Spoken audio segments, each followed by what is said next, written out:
Velkommen til alle her i dag, forældre, søskende, bedsteforældre og lærere. Men sidst men ikke mindst et stort velkommen til de første HTX-studenter for Vejlebrovej 65.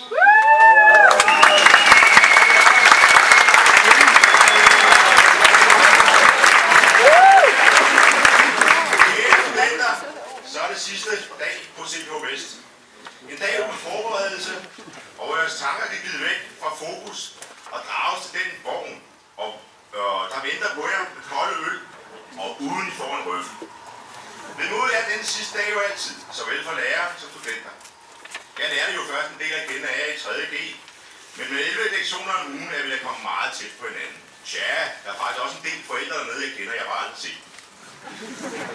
De har flyttet bygning undervejs i jeres studie, og det var en lidt af en udfordring for alle. Hold da helt op. Men helt dårligt var det ikke, når vi tænker på antallet af fredagscaféer. Når man ser at sidde der og se yndigt ud med jeres studenterhuer, kan vi lære ikke at lære mere at tænke på vores egen studietid. Det var en anden tid. For min eget vedkommende var det en tid i fattig-80'erne med økonomisk krise og kold krig. Og I blev også studenter under en finanskrise. Men vi er alle overbeviste om, at I nok skal klare det her helt fantastisk. I klarer den alle sammen fantastisk. Og sidder her med jeres HTX-ture, og den kan I være rigtig stolte af. Mange af jer klarer det godt, og andre fantastisk godt. Så sådan noget som citater af selv den grundigste planlægning kan ikke erstatte det rene svinehæld. Den må stå til skarpe og snydes ud til højre.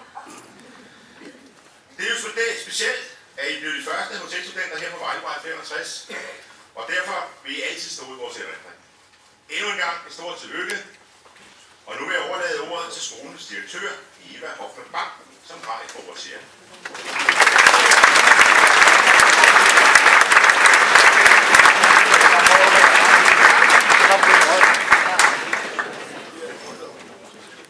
Kære studenter, kære forældre og familier og kære medarbejdere. Ja, og i dag er det mig, der er uden hat, og jer, der har hatte på. Det er en sær. Hjertelig tillykke med eksamen, og min tillykke gælder naturligvis i første række jer studenter, der i stor eller knap så stor udstrækning har slidt i det. Men lykønsningen gælder i lige så høj grad jeres forældre, som har bakket op om projektet og levet med i forberedelserne, og eksamensnervøsiteten. Bekymringen og omsorgen for børnene hører aldrig op for os forældre. Det er et af tilværelsens grundvilkår. Det vil I også sande om mange år. Tillykke med, at jeres børn har nået en milepæl i deres liv, og nu springer ud som danske studenter. 95 af dem har vi her. Og endelig tillykke til lærerne, som glæder sig med jeres studenter i dag, og som har været med jer på rejsen gennem 3 år i lyst og nød, medgang og modgang. Jeg bliver nødt til at spørge Knud Erik, når den ud? Højtaleren. Når Knud Erik kan høre, så er det over. Her i foråret har jeg været medlem af skolens rejsehold, som skulle lave 360 graders eftersyn af folkeskolen. Og jeg har haft fornøjelsen af at rejse gennem det ganske land fra Nakskov til Lemvig for at besøge 20 skoler og interviewe mere end 300 elever, lærere, skoleledere, forældre og kommunalforvaltninger. Eleverne var de sjoveste. Jeg fik bekræftet, at det er den dygtige ledelse og den engagerede lærer, der afgør, om tingene lykkes i skolen, sammen med eleverne forstås. Derfor et særligt stort tillykke til både Knud Erik og jeres samlede lærerstab. Det er godt gået. Projektet er lykkedes, eksamen er overstået, og det er et enestående privilegium at kunne stå heroppe og være den, der ser jer alle sammen forfra. Glade og forventningsfulde. I studenter, nok især ventende på, at talerne skal blive overstået, så I kan komme afsted på køreturen og i gang med festen. Måske også lidt vemodige over jeres 3 fantastiske år i gymnasiet nu har fået en ende, og en ny fremtid venter og lurer lige om hjørnet med nye udfordringer og nye valg. Lige nu venter en lang sommerferie, job måske, rejser og oplevelser, men hænder om hjørnet ny uddannelse. Den gamle tegneserie, Radisserne, handlede tilsyneladende om en gruppe små børn, men henvendte sig i virkeligheden til alle mennesker. Vi fulgte børnene på sommerferie, og så en dag siger hovedpersonen Søren Brun: "Nå, nu venter det nye skoleår snart." "Nej," svarer den altid bristende veninde Trine. "Nej, skoleåret venter ikke. Det springer lige op i masken på en." Og sådan er det jo. Skoleåret, fremtiden, springer lige pludselig op i masken på en, og så er det godt at være ordentligt forberedt. I min yndlingsavis, Weekendavisen, havde journalisten Ulrik Høj for nylig en klumme om Klods-Hans. Ham fra eventyret, ham kender vi alle sammen. Ham, der springer lige ind på scenen og fortjener prinsessen og det halve kongerige, stort set uden at røre en finger. Pointen er, at han som helt hører hjemme i gamle dages feudalsamfund eller industrisamfundet, men ikke hos os i det moderne, globaliserede samfund. I folkeeventyret og hos H.C. Andersen er gæret højt så vupti. Det er sørme flot, at Ane i Kæders kække søn Hans forser gæret og springer direkte ind på scenen. Han skal videre til næste runde, ham er der X-faktor i. Og af gode grunde slutter eventyret her. For hvad der videre skete, kan af samme grunde ikke fortælles. Hvorfor? Jo, fordi Klods-Hans er en lykkerider, der i virkelighedens verden kun kan møvle sig frem. Andet kan han jo ikke. Han er uden forudsætninger og baggrund. Ikke faglært hele vejen igennem, så på kongeslottet kan han stå og glo, og ikke sættes til andet end at feje gulv og vaske op, hjælpe til i haven og fise rundt på sin gedebuk af en smart BMW. Klods-Hans kan ingenting. Han er Mr. Nul og niks, og derfor slutter eventyret noget, før det hele skal begynde. Ja, sådan skrev han, journalisten. Unægtelig en anden udlægning af eventyret, end vi er vant til. Godmorgen, min ven. Der er en plads til dig også. Samtidig er det gavnligt at få tingene vendt lidt på hovedet. Klods-Hans har vi traditionelt brugt til at hylde det kreative, det innovative. De utraditionelle løsninger. En gammel krave og pluder i stedet for lærdom og brugerens udenadslære. Og som sådan er Klods-Hans jo eviggyldig. Netop i disse moderne konkurrencetider, hvor dansk økonomi er under pres, hvor den internationale konkurrence er benhård, skal vi i Danmark fremme disse kompetencer, som er noget af det vigtigste i vores skole- og uddannelsessystem. Vi underviser faktisk. Alligevel er der en pointe, som jeg gerne vil bære frem for jer i dag. Når journalisten kasserer Klods-Hans som rollemodel, er det fordi han synes, at der er gået for meget X-faktor i sagen nu om stunder. Hurtig berømmelse uden talent. Fest om amatøren i stedet for respekt for den professionelle. Og en tendens til ikke at værdsætte god uddannelse og systematisk arbejde for at blive dygtig og udvikle sit talent. Og så skal vi selvfølgelig ikke helt kassere Klods-Hans alene af respekt for H.C. Andersen. Det sjove, festlige, innovative, utraditionelle er det vigtigt at dyrke og udvikle. Men livet i et moderne samfund handler om andet og mere. Derfor skal mine ord til jer i dag være en opfordring til at blive andet og mere end Klods-Hanser og Klods-Hansiner med pluder i lommerne. I har lært en masse her hos os. Det var ikke nok. I skal videre. I skal opleve en masse af verden. Suge indtryk til jer, fordøje dem. Men I skal også i gang med uddannelse og gøre jer rigtig dygtige på det felt, I nu vælger jer. Sjovt nok, da jeg drejede om hjørnet hernede for at køre hen til skolen her til morgen, så var jeg lige ved at støde ind i en af de store gule busser. DTU Lundtofte stod der på den, så tænkte jeg, det er et tegn. Der går bus direkte fra vores skole ud til DTU.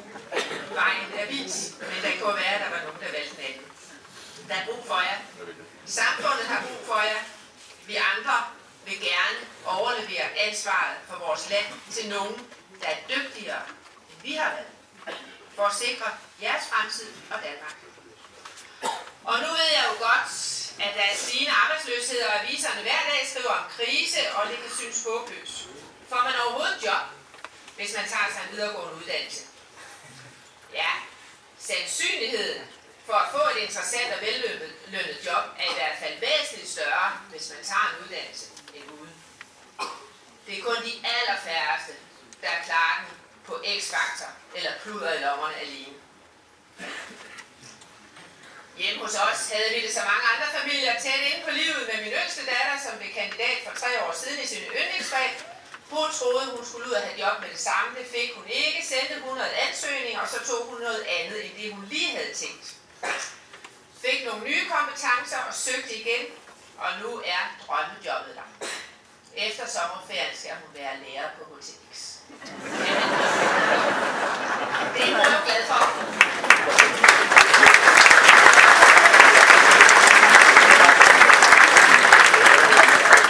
Men naturligvis ikke på morskole, det går jo ikke. I mange år har det været moderne at finde betegnelser for ungdomsgenerationer. 68'ere. Det var min generation. Nok-generation. Generation Y. Og så forleden så jeg i et af de store erhvervsorganisationsblade, at I, der nu er på vej ud, kaldes tag-selv-bords-generationen. Det er ikke sådan helt mundret, og det var heller ikke særlig vældigt ment, tror jeg. I skulle være sådan nogen, der har været vant til at få det hele uden forpligtelser. Og det skulle blive svært for virksomhederne at håndtere sådan nogen. Heldigvis var der nogen, der modsagde synspunktet. Blandt andet professor Sten Hildebrandt, som jo ofte trækkes ind i den slags anledninger. Han sagde, hvis man tager ungdomsgruppen som helhed, er der meget udsyn, bevidsthed og global forståelse. De unge e-mailer, bruger Facebook og i forbindelse med mennesker overalt og ved meget om kultur, trends, film og musik i andre lande. De bevæger sig på jordoverfladen med en anden bevidsthed end de unge for 50 år siden. Også med mere hjerte, følelser og samfundsengagement end industrisamfundets interrailere havde. Jeg håber, han har ret.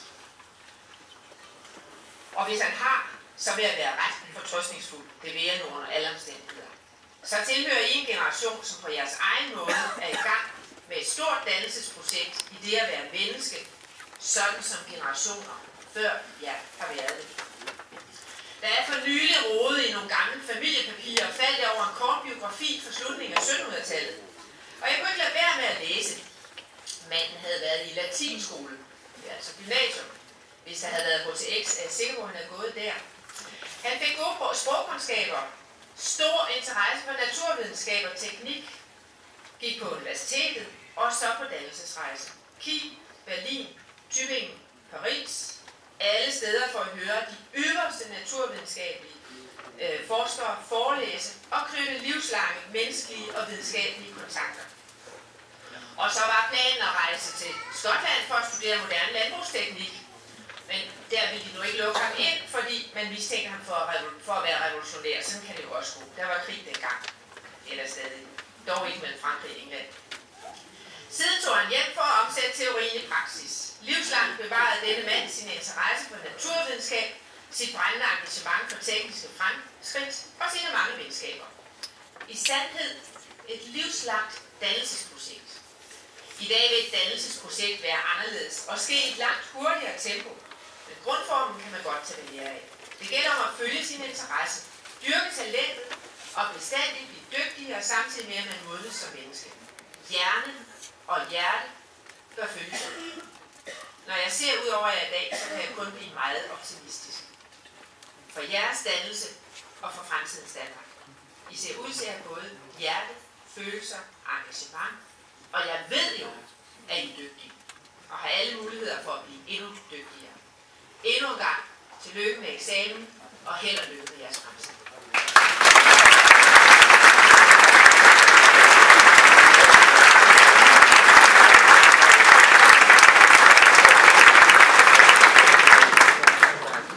Ja, vi siger tusind tak til Eva. Hun er jo skolens dronning. Det er der i hvert fald nogle af os, der har set sin udtræksfest. Nu vil jeg byde velkommen til Ishøjs borgmester. Man vil efterhånden også sige mangeårig borgmester. Jeg vil sige god til jer. Velkommen til borgmester Ole Bjørnstrup.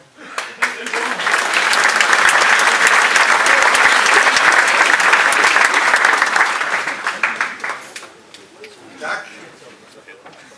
Kære HTX'er, også fra Ishøj Kommunes side vil vi bringe jer en stor hilsen med held og lykke fremover. Og tillykke med eksamen alle sammen. I må jo være utrolig glade, lettet og stolte over det, der nu er sket. I har arbejdet hårdt.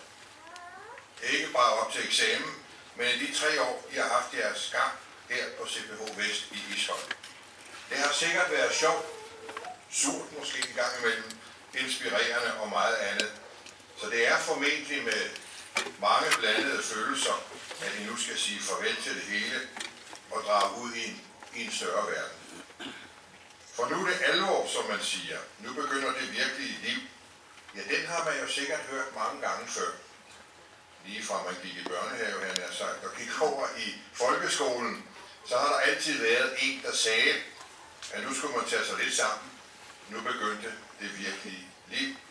Nu forlod man en mere beskyttet tilværelse. Men ved I hvad? Det virkelige liv begynder ikke nu. Det har I jo levet i mange år. I lever det allerede.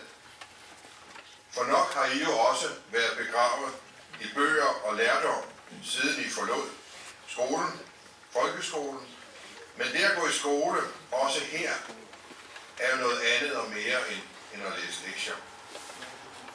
I skoletiden har I også levet. I har udviklet jer som mennesker. Og det er jo det virkelige liv handler om. I ved det sikkert selv, hvis I prøver at tænke tilbage til den gang, I havde den første skoledag her på CPH Vest.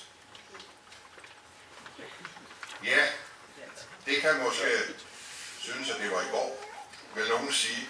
Men der er jo altså gået 3 år. Og det er jo fordi, at I også her har levet det virkelige liv. I har jo været igennem op- og nedture, som man også er, når man går i skole. Fester, forelskelser, nye venner, uforglemmelige oplevelser. Både på og uden for skolen. Og så er der usikkerheden om, hvad skal det hele blive til? Hvem er man egentlig? Hvordan udvikler det sig? Hvad betyder den karakter, jeg nu har fået for min fremtid? Betyder den overhovedet noget? Den slags tanker gør man sig jo, når man forlader en ungdomsuddannelse. Det er da klart. For den dag er jo kommet for jer nu. Det er ikke den første dag i det virkelige liv. Det er bare en ny dag. Men I skal jo gøre jer tanker om, hvad I så skal bruge denne nye dag til. Vi ved jo alle sammen, at jeres eksamen åbner en masse døre til en række forskellige uddannelser, måske også jobs. I skal jo gøre op med jer selv, hvad I vil. Det er der jo sikkert mange i jeres nærmeste omgangskreds, der jo nok har en mening om, men lyt nu til jer selv først og fremmest, hvad det er, I vil. Det er jo jeres beslutning, og det er jo jer, der skal tænke over og mærke efter, hvad I selv vil, hvad I brænder for. Det er jo ikke sikkert, at det lige bliver det, man har arbejdet med her, men bare det bliver noget. I skal hoppe ud, hvor I ikke kan bunde. At ture er at miste fodfæste for en stund. Ikke at ture er at miste, det var jo H.C. Andersen, der sagde det. Så stå ved jeres beslutninger, og have også modet til at ændre dem, hvis I træffer nogle forkerte valg. Men træf altid jeres valg med hjertet. Men nu, i den kommende tid, skal I ud og feste. En helt uge i træk formentlig. Det kan jeg da huske. Og derfor vil jeg da gerne sige, vi er jo stolte af, også i Ishøj Kommune, at I så er udgået fra Ishøj. Og vi kan jo se, at det er langt over 500 studenter, der nu udgår fra Ishøj hver eneste år. Det er jo fantastisk udvikling. Men husk på det, når I så engang kommer tilbage til Ishøj, efter at have været ude i den store verden eller havnet et helt andet sted, så skal I pege på bygningen og sige, det var altså derinde, jeg gik i skole. Det var der, jeg gik ud i den store verden. Alle husker det. Jeg gør det selv hver eneste gang. Det var jo en gammel bygning inde i København. Det er vigtigt, at man ligesom har det udgangspunkt også. Så derfor vil jeg også med de her ord sige hjertelig tillykke til jer alle sammen med en veloverstået eksamen. Og kan man sige, et nyt kapitel begynder i jeres liv. Jeg synes, vi sammen skulle råbe et trefoldigt hurra for HTX-studenterne i 2010 her på CPH Vest i Ishøj. I længe leve! Hurra! Hurra! Hurra! Tillykke med det, eller lykke med det.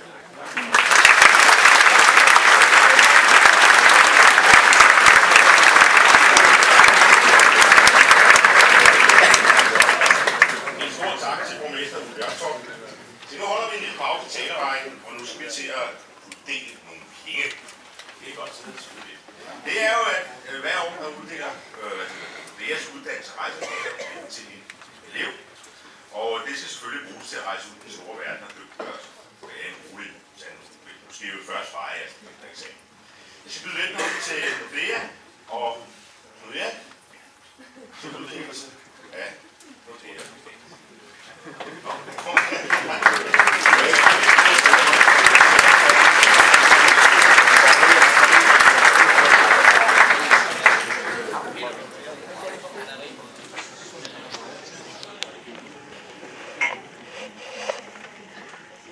Først og fremmest vil jeg ønske alle jeres studenter hjertelig tillykke med eksamen.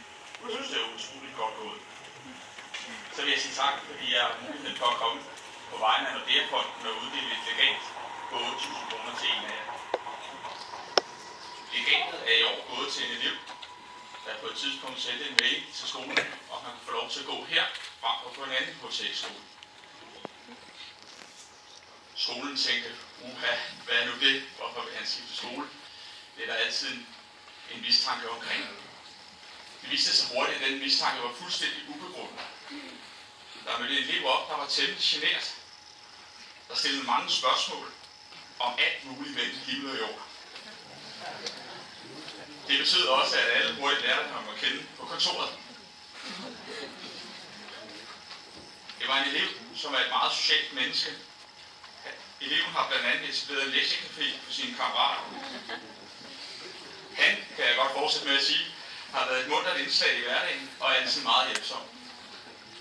Var han godt til eksamen, men han klædt på som bedre bankmand. I jakkesæt, skjorte og slips. Sågar har han tilbudt at tage den grønne dug med hjem og stryge.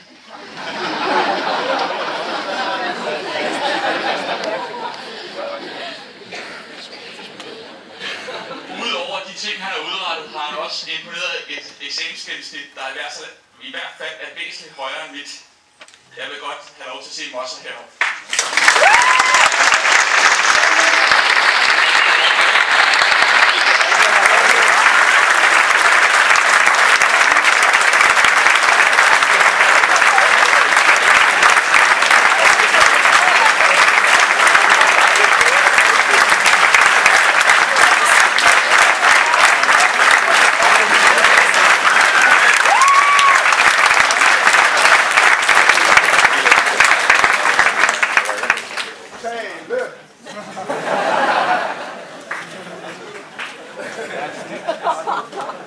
Til sidst vil jeg ønske jer alle sammen en rigtig fornøjelig dag. Jeg har lyttet mig til, at der venter nogle hårde ture. Jeg vil besøge jeres familie, og så må I alle sammen have en rigtig god sommer.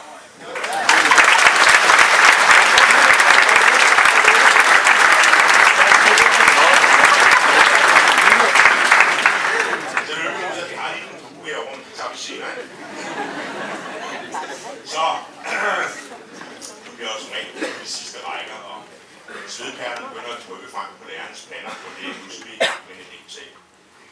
Der er 3 elever, der har meldt sig til her. Patrick, han skal starte. Så vil Tina og Michael møde bolden til. Vi siger velkommen til Patrick og høre, hvad du har.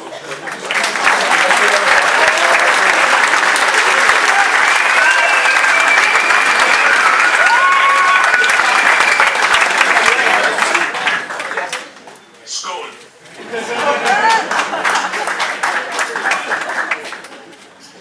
Ja, vi har jo hørt om alle vores tidligere bedrifter. Det er jo 3 år siden, 4 forandret, 5 på en enkelt. Vi startede i HTX. Tak. Ja, vi startede på HTX, fordi vi valgte at have en uddannelse, der kunne bruges til noget. Jeg så en rød hjælp dernede. Det er en faglig vinker. Som sagt. Vi skal bruge vores uddannelse til noget. Hvad kan vi bruge den til? Nogle vil læse videre, andre vil ikke, andre vil drikke videre. Det er sådan lidt op til selv. Men som sagt, vi har et godt sammenhold her på skolen. Jeg behøver at grine. Vi har et godt sammenhold her på skolen. Vi er blevet rystet sammen med fester. Nogle af jer er blevet rystet fra en anden igen af fester. Men ellers efter har det været en rigtig god oplevelse. Tak.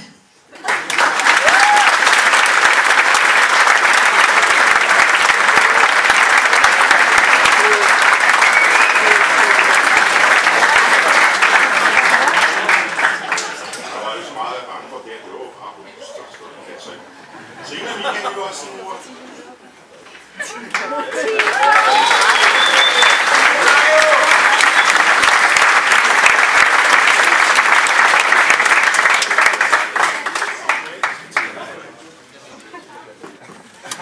Godmorgen til alle sammen. Godt at se så mange friske ansigter på nogle forhåbentlig festlige dage.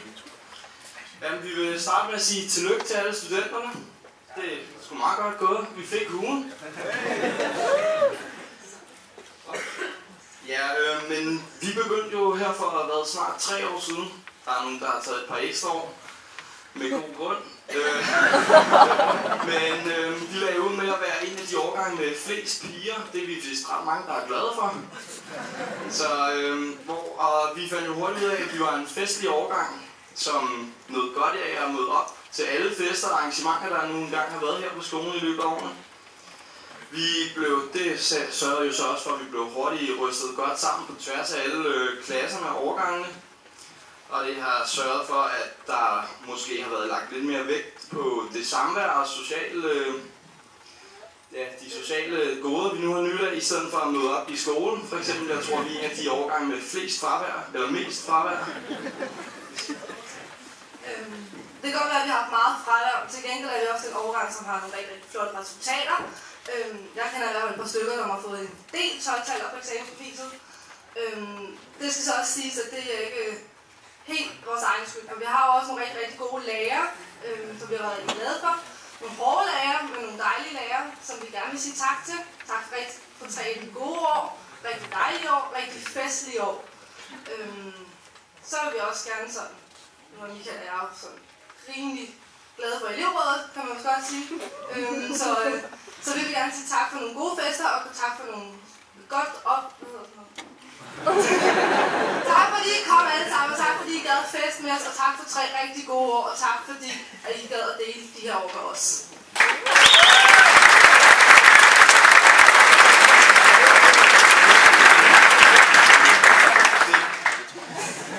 Så vil vi også gerne lige sige god morgentur til jer alle sammen. Vi ses derude.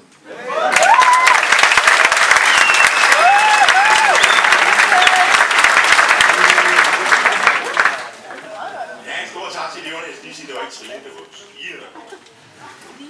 Tine! Tine, ja. Jeg kan godt tage flere navne, det er okay. Jeg kender dig.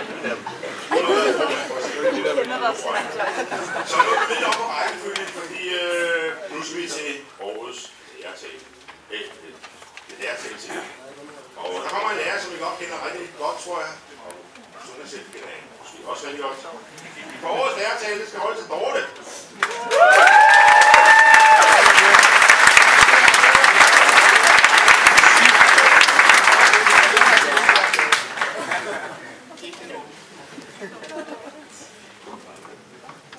Ja, velkommen alle sammen. Se, det er jo en dag i dag, sådan en slags dag, hvor vi lærere virkelig føler, at nu er det nu, vi gør vores arbejde. Vi udklæder studenter. Og det lykkes at få jer igennem næsten alle sammen, må jeg hellere sige. I sidder så her med jeres huer, og I ser så kloge ud. Eller, ja, I sidder med jeres huer. Vi ved, hvor meget det betyder for jer. Det er en stor ting for jer. En studentereksamen symboliserer med en hue. Men det er jo også en stor ting for os. Det er en stor ting for os lærere at afslutte vores arbejde med jer. Tro mig, når jeg siger, at vi også føler sådan et lille sug i maven, når vi får lov at sætte huen på jeres hoved. Og her tror jeg så også skal repræsentere alle lærerne her på HTX. Det er jeres aller sidste lektion med os. Og hvad siger man så? Hvad siger man til jer elever her på den aller sidste lektion, jeres sidste time på CPH Vest HTX-afdelingen? Noget sjovt, noget klogt, noget I kan huske. Jeg skal i hvert fald prøve. Jeg har valgt at citere andres kloge ord, og jeg har valgt til dagen et mindebrug af Piet Hein, og det lyder sådan her. Jeg havde det bag skolens væg, præcis som blommen i et æg. Det har jeg indset siden. For skolen tror, man er i stand til det kun æggeblommer kan, at gro er bare viden. Ja, Piet Hein, han kan noget med ord. Æggeblommer, der kan gro af bare viden. Men det kan I. Og det er I også i stand til. For I er jo groet af viden. Og ikke bare af æggeviden. Vi har fulgt jer i 3 år. Og I er vokset. Ja, af viden. Men ikke kun af viden. Forhåbentlig også af noget andet. For gymnasiet og HTX skal give jer viden. Det er jo vores lærers fornemmeste job at formidle og videregive en viden, som I kan gro af. Men jeg håber som også, at vi har givet jer noget mere end det. For I er nemlig vokset rigtig meget i de 3 år, I har gået her. Ja, nogle har måske vokset lidt mere noget andet af venner og fester, farver, eller computerspil, pizza, kager. Ja, for man kan jo ikke undgå at komme tæt på jer. Og der er jo også andre ting i fagligheden, som skal til, når vi laver studenter. Jeg håber ikke, at vores skole er sådan en, som Piet Hein beskriver, sådan en, der tror, at man kan gro af bare viden. Vi påvirker jo alle sammen hinanden, og I påvirker os.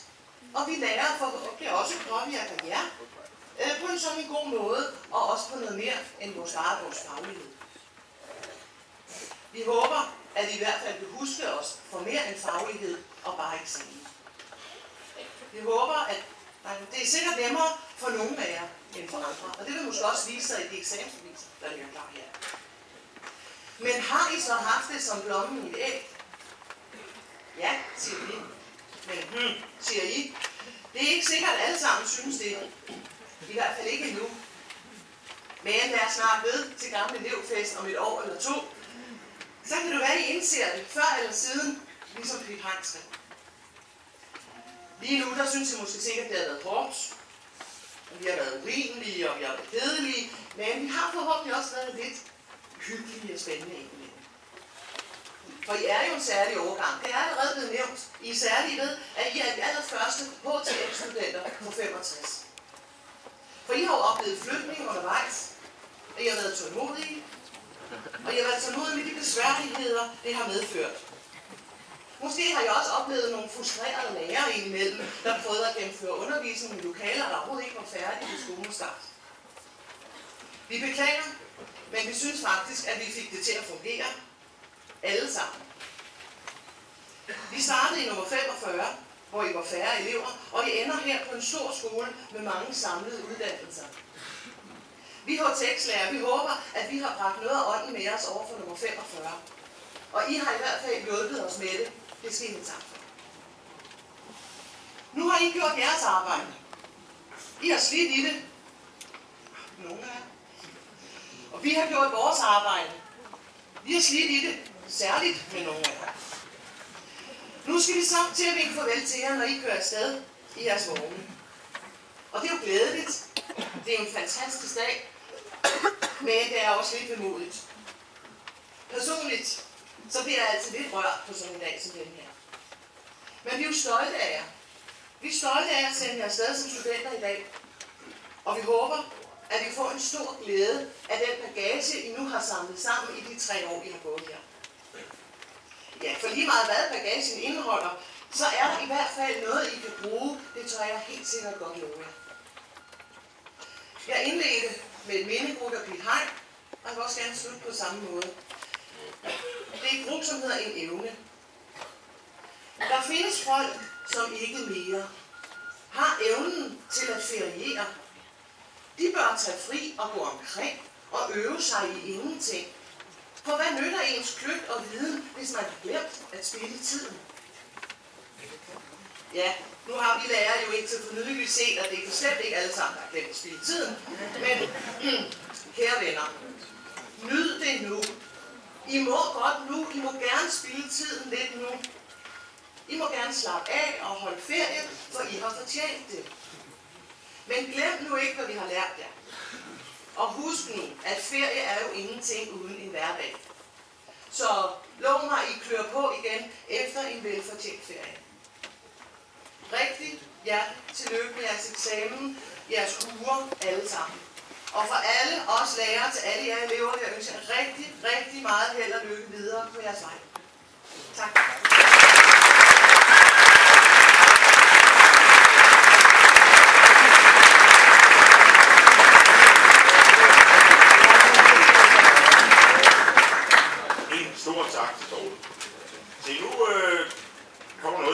det til utrolig meget at præsentere. Vi skal have noget underholdning, og jeg synes,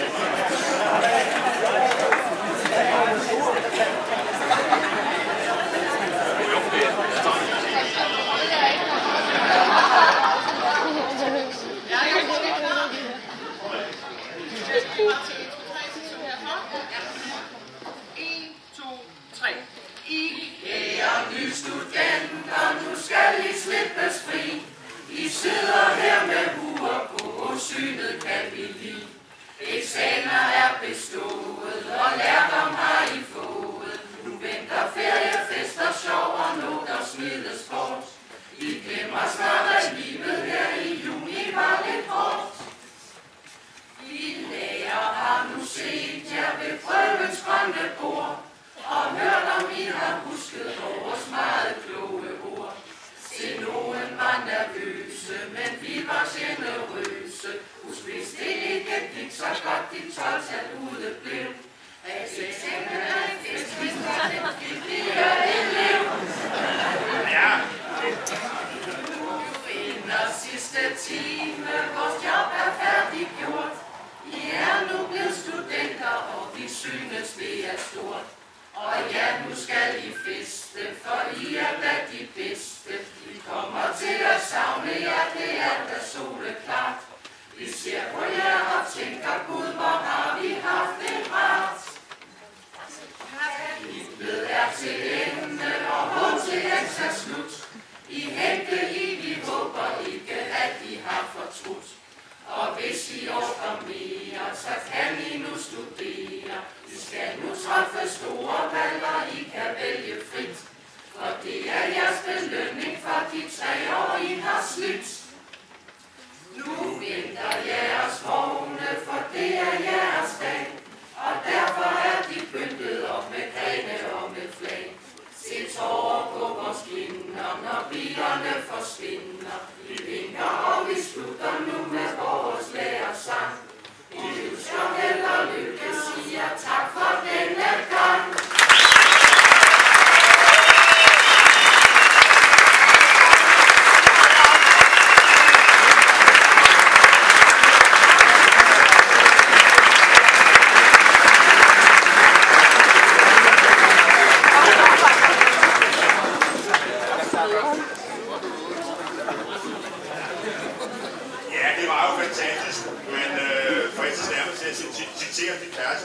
Det lød som en lastvogn med levende grise, som flyttede sammen med en lastvogn med mælkejunger. Nå, nu skal vi nok til noget andet igen her, og vi skal have nogle gaveoverrækkelser. Og spændende at se, hvem der har gjort sig bemærket i denne årgang. Det er altid meget spændende. Svar ud.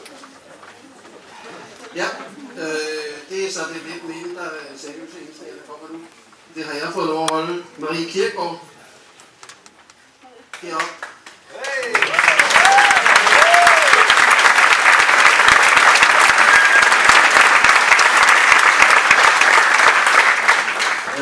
Kjær Nielsen.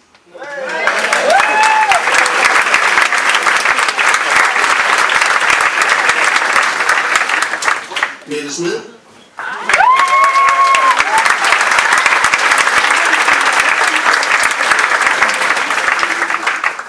Og så vores store teater, Patrick.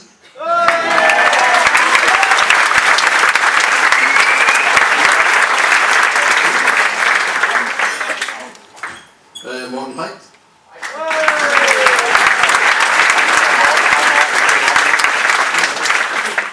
Og så den vi ikke kan undvære, vores søn.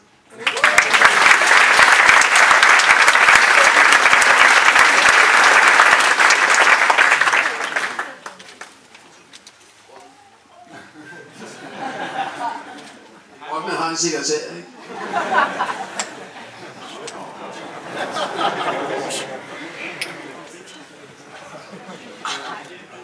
Det er ligesom når vi ringer til hjælp, det er bare sådan lige for med en opdæk også. Så går der lige et par dage, så kommer det ligesom nogen.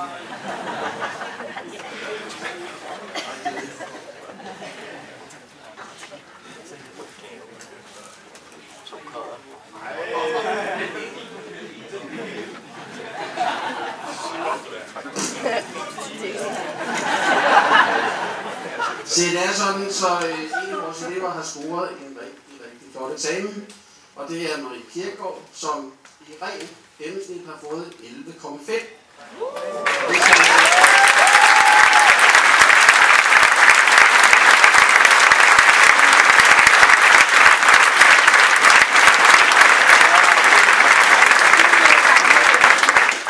Så er det sådan, at der er nogen, der har besøgt kontoret meget mere end andre.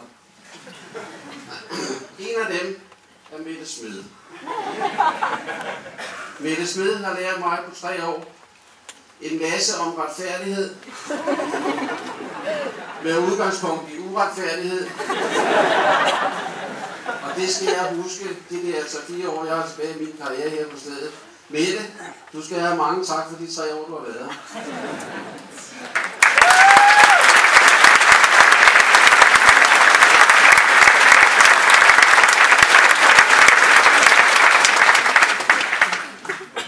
Ja, så er der lige Patrick altså.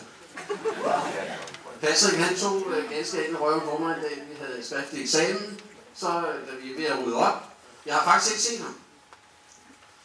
Har I? Det er meget lidt, jeg har set ham, men den dag der, da vi var færdige med eksamen, så går han lige forbi mig, og så visker han i mit ene hørebræt: jeg vil godt holde en tale. Nej. Nej. Jeg tænkte, jeg kender ham ikke, jeg ved ikke, hvad han vil sige osv. Og så spørger jeg ham selvfølgelig, hvorfor vil du gerne holde en tale? Så siger han, jeg vil gerne sige tak for 3 fede år, og det kræver en gave. Tak for det.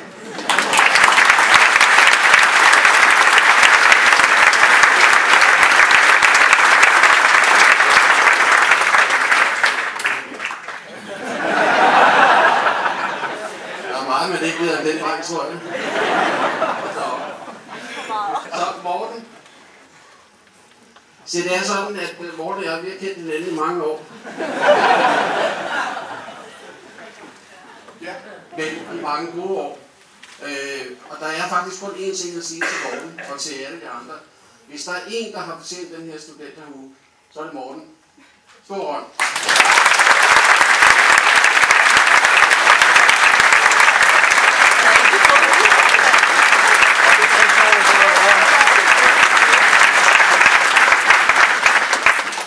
Og så er der Mossa. 1,5 år har han gået hos os. Og det er faktisk rigtigt, han skrev til mig en søndag eftermiddag midt i sporten. Det var før han kendte mig. Så skrev han et eller andet om, at han godt kunne tænke sig at komme over på en anden skole. Og det er rigtigt, som noterer med den sagde de ord, jeg har skrevet til ham, at så begynder vi straks at tænke, hvad er der nu galt deroppe? Og det er også rigtigt, at vi tog fra det. Men hvorfor han skal have en gave i dag, det er der en helt speciel årsag til. Det er den med duen. Det har jeg ved Gud aldrig op. Jeg har været 30 år. Jeg har aldrig oplevet noget lignende. Hvor jeg har lov at tage den grønne due med hjem, så jeg kan stryge den, så den er pæn, når jeg skal til eksamen.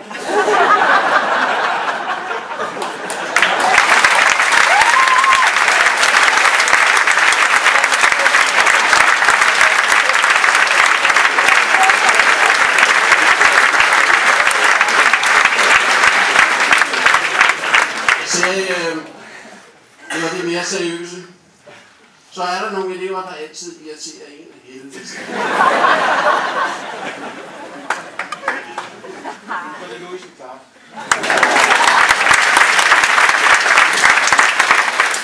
Og denne her elev, der står oppe bag mig, så nu venter og tror på, at han får et gavekort til foder som de andre.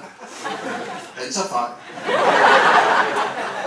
Han er en meget stille elev, som indimellem kommer ind på kontoret. Det er sådan, at jeg har nogle brøndbeflager, som jeg hænger på mit kontor. Og så kommer han ind og ser meget glad ud de sidste 2 år i hvert fald. Fordi han er FCK-dreng. Derfor, her, så har vi faktisk fået lavet en speciel gave til dig, som vi gerne vil have, du tager på om lidt.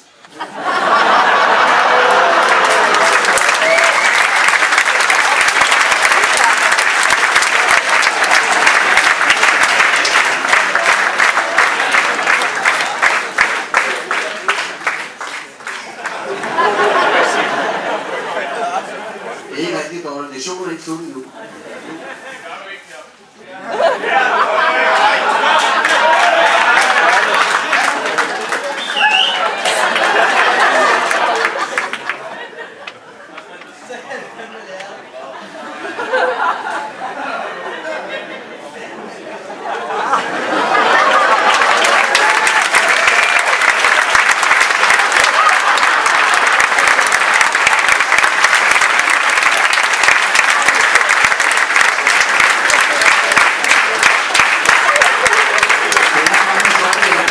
Da vi lige var oppe på Folkestadion i går for at købe lidt, der er altid sådan en lille joke her til sidst. Det var sådan, at vi kunne ikke rigtig finde noget, hvor der stod Per Nielsen på.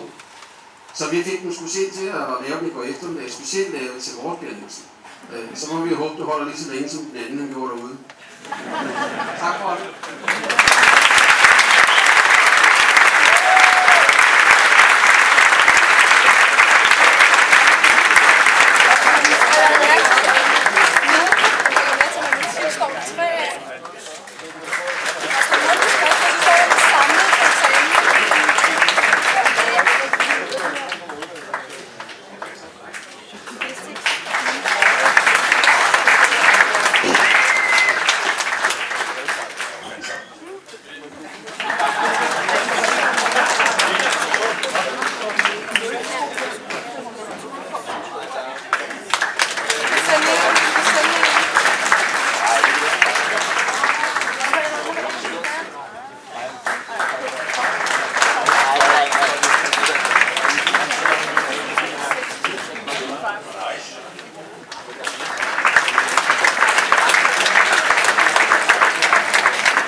Vi stiller os op.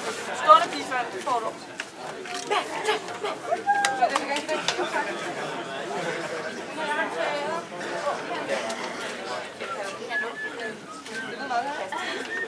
Prøv din tale. Spis.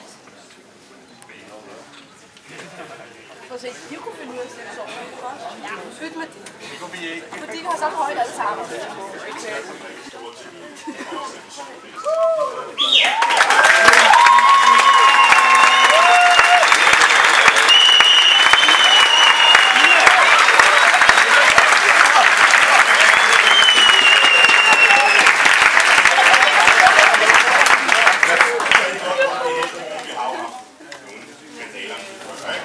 Men nu er det rigtig godt. Ja,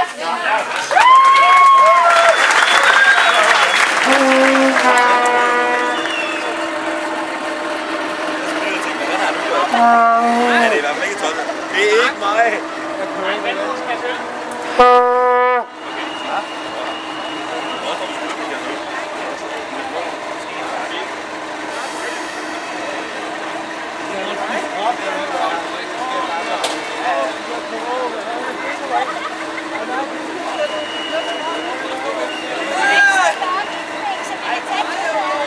Du skal have en bølge i din hud af.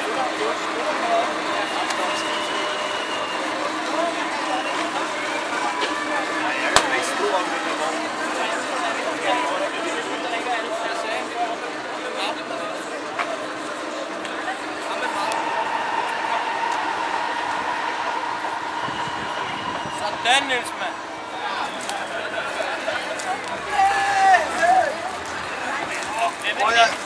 Jeg har højdeskrækker. Har du ikke højdeskræk hjemme?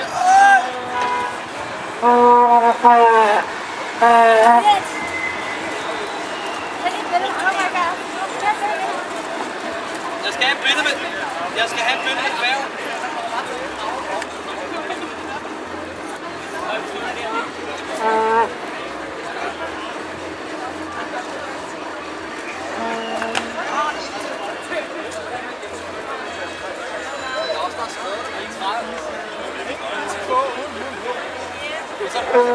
Jeg har ikke. Hvis du vil have det. Jeg har jo også lidt tilbage. Bare du skal sige til ham, at...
klapper der helt, det gør det også bare endnu mere klap, der har drukket 26 dem her. Jamen, for ikke. Nej, vi fik jo bare krød. Der er langt til nu.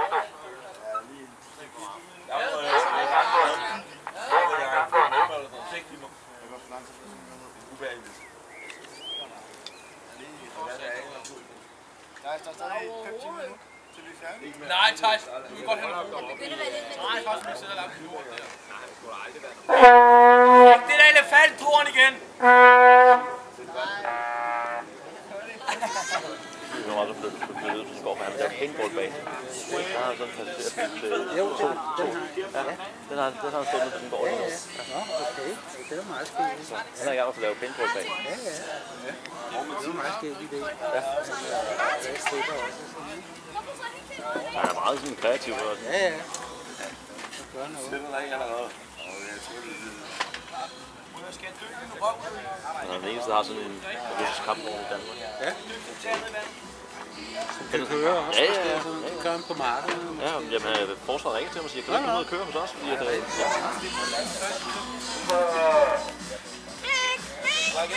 Så værsgo, så de første bager. Ej, kom ud med Bøf. Er bøf for dig? Bøf. Vi har ikke burgerboller. Ja, det laver vi.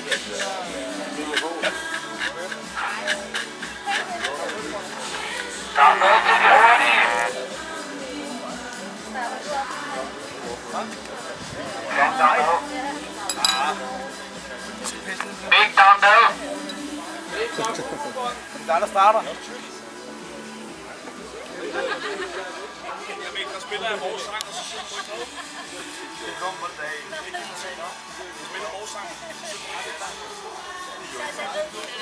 The beer parties.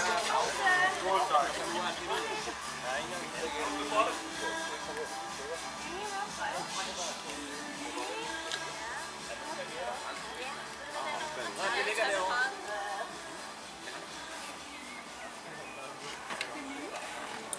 Sindssygt, mand. Okay. Jeg skulle se alle de andre over. Det er svært at styre. Det var meget interessant, at du kan se de små børn, der var militær, hvor man blev hurtigt. Det er ikke hvad der kommer ind forbi. Der var der mad og spise over alt hvor. Godt nok fedt, de her bretter læner med. Jeg har også været nødt til at holde den i København. Jeg skal ikke nøje det. Hvor er det? Det er det bedste sødt. Det skal vi på den igen. Og jeg får en midt i København. Det var din bold.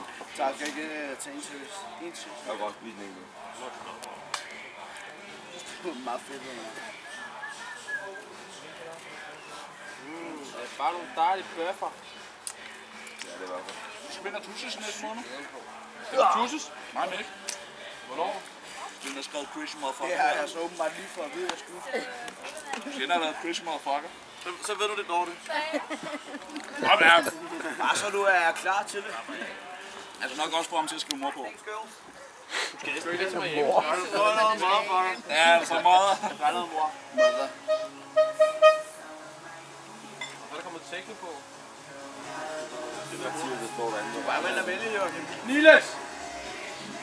Hallo, hvor Mathias? Ja, jeg skriver Mathias gå derude, hva'? Sådan en lille techno-hat, mand. Ja, vi skal have dommer. Dorte! Er det rigtigt, at han siger, at vi ikke må holde studenterfest der? Det siger jeg sgu da ikke, hvad der er kæft. Han har sagt, at han ikke må holde fest for dig. Hvad tror du selv? Det er løgn. Nej, du lyver. Du lyver, ikke sagt, mand. Det er den her blå. Nej, det er bare ikke gød. Nej, det har ikke sagt noget. Nej, det spiller ikke det. Jeg lyver bare selv. Man kan aldrig lyve for Mæks forældre, kan du forstå det?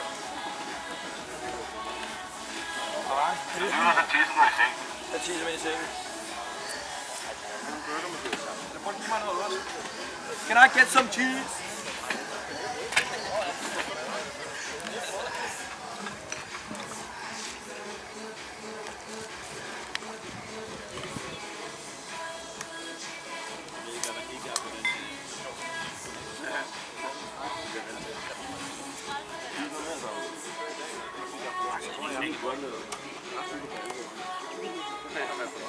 Marco også. De studenter var så.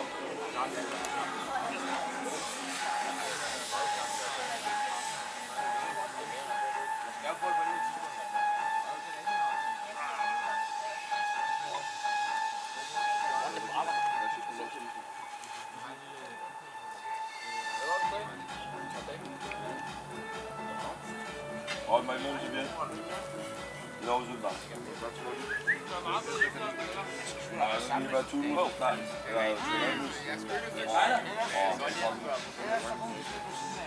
Jeg kan sige klart, det er lidt varmt. Og for os, der er fint at være lidt varmt. Ja, okay. Kom her, og vi når der ikke noget der. Jeg er godt langt. Det er ikke det samme som man... Nej, der er kun sådan en halv time. Det er sygt hurtigt for... Ja, okay. Jeg har også det været en halv time til. Nej, hallo, hvorfor I ikke selv på, hvad jeg har drukket? Skal vi tage en plan?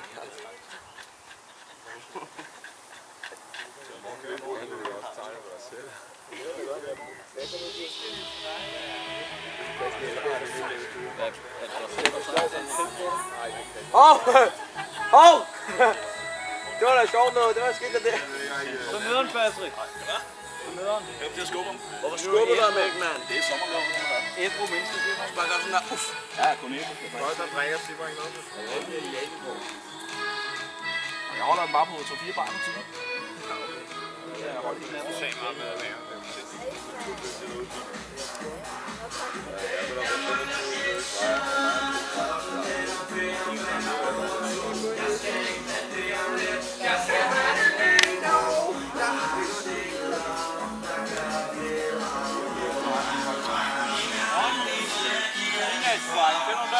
Emil! Armin! Emil! Emil! Telefon!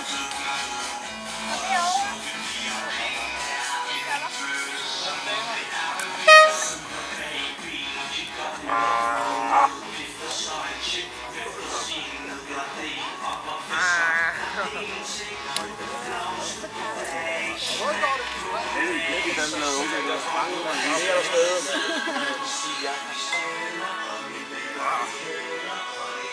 Jeg er ikke engang færdig endnu for ældreprogrammer.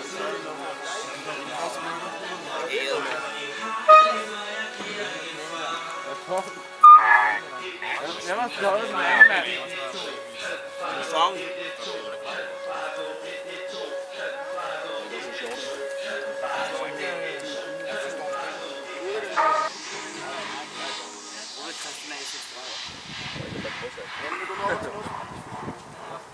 Jamen, du ved jo ikke noget. Den er halvvejs. Nej,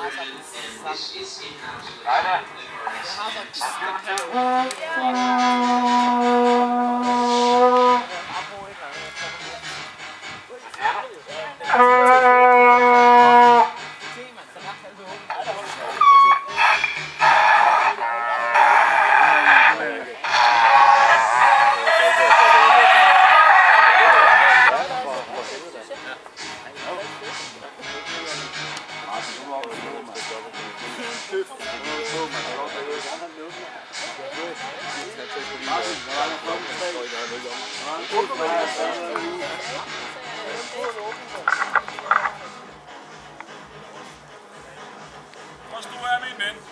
Du er lidt for nem. Og så spytter du på mig. Er du færdig? Er du helt frisk? Bare vent til vi går ind til mig, så er der shots. Så er der kun shots. Nej, det er et shot.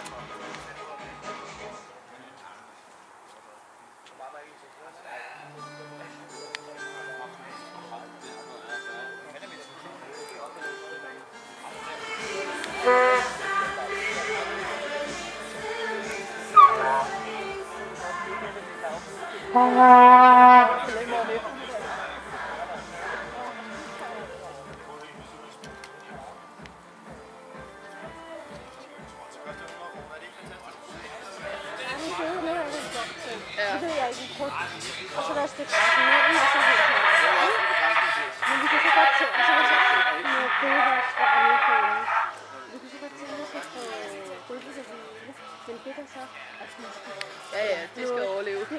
overlever måske flytte ned en anden tørre det dernede, det tror jeg er mere sådan noget andet dernede. Og så kunne vi godt tænke at stå dernede. Oh my god!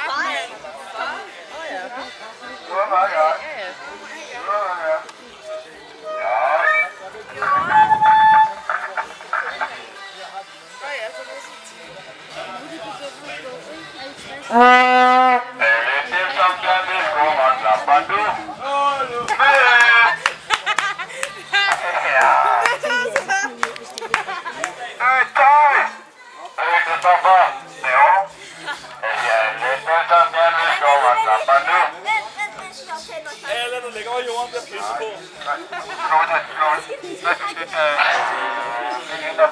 Nej, kom bare med. Nej.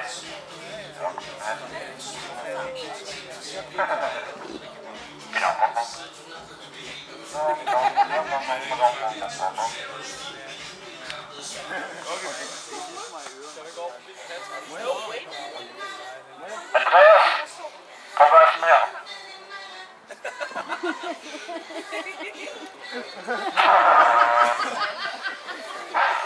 Sådan, Andreas.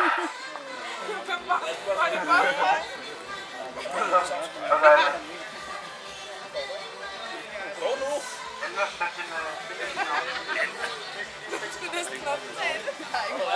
Det er grunden til, at jeg kan køre fuld til de stopper.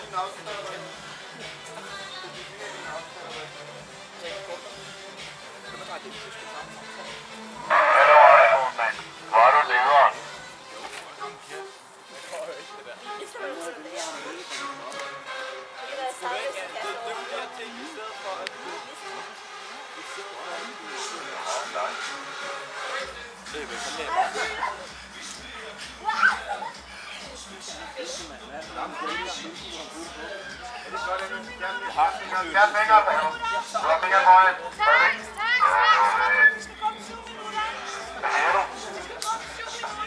Hvor man altid.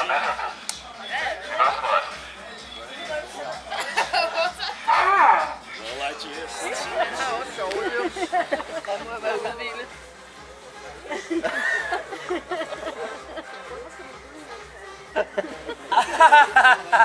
Ej, hvor er I dårlige!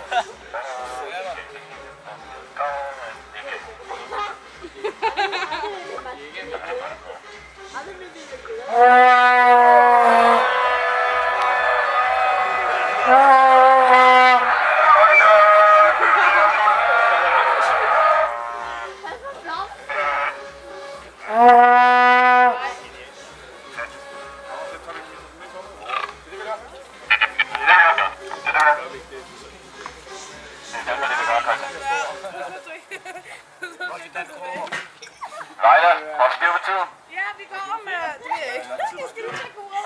Har du lov på klokken 4? Amy, prøv at se her, hvis jeg bare går sådan her foran dig. Så falder jeg på dig. Kan du løfte mig? Så er du brandmand. Ja, det kan være brandmand. Det er vildt, at det er meget godt. Shit, hvad du må tage! Det var så vores historie!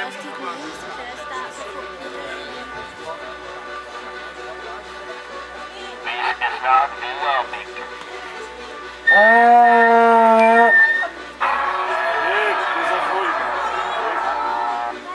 Unge mennesker, der er strålningssyn, ikke? Nej. Ikke som os, der er et år ældre. Jeg har været der. Jeg har troet på vores strad.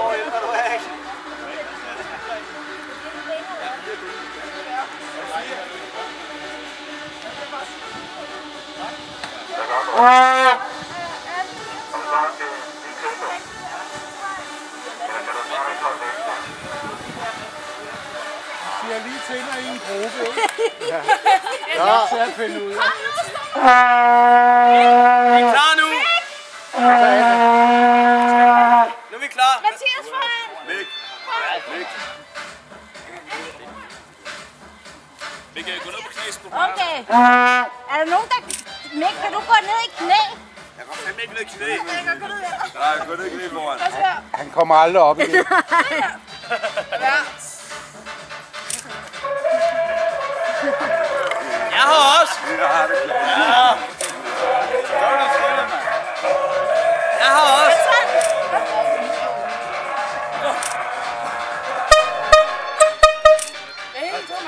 Så har jeg fortalt det. Tak. Hvad siger tiden, Leila? Hvad siger tiden? Tik-tak. Henrik, du kan øge. Hvad er det hedder? Kan man se det? Lykke med. Tak. Skæld til mig.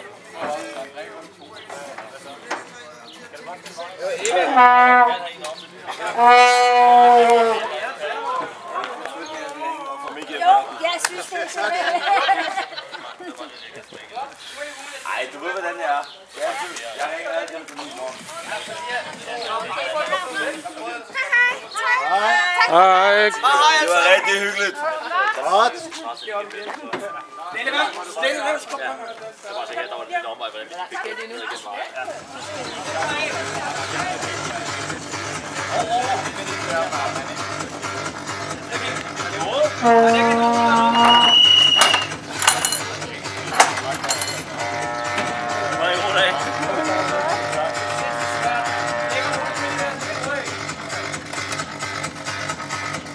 I må have det godt. Nyd aften.